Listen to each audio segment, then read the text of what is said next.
الولد الصغير كسر بالصدفة بيضة من السيراميك، وفجأة القشرة بدأت تنور بنور ذهبي. اتفاجئ جدا وجري بره الأوضة، وقابل أخوه الكبير اللي مش بيتكلم، فزقه لجوه وهو ناوي يلبسه الموضوع.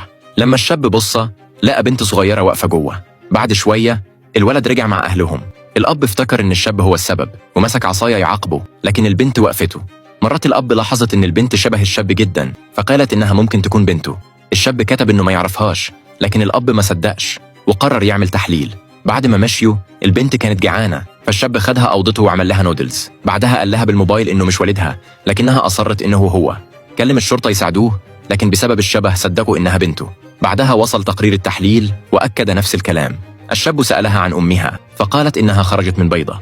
سألها إزاي تبقى بنته، فقالت إنه أول شخص شافته. طلبت منه ما يبعدهاش، فوافق وحضنها وقال لها ما تحكيش سر البيضة. خدها السوبر ماركت، وهناك نبهت ولد على تصرفه، وأمه زعلت منها. بعد لحظات الولد بوظ إسوارة لست، والبنت توقعت إن الموضوع هيبقى فيه تعويض كبير، وده حصل فعلا.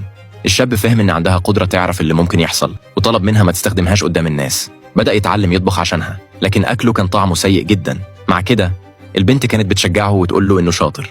لما داق الأكل ما استحملش الطعم وطلعه بسرعة.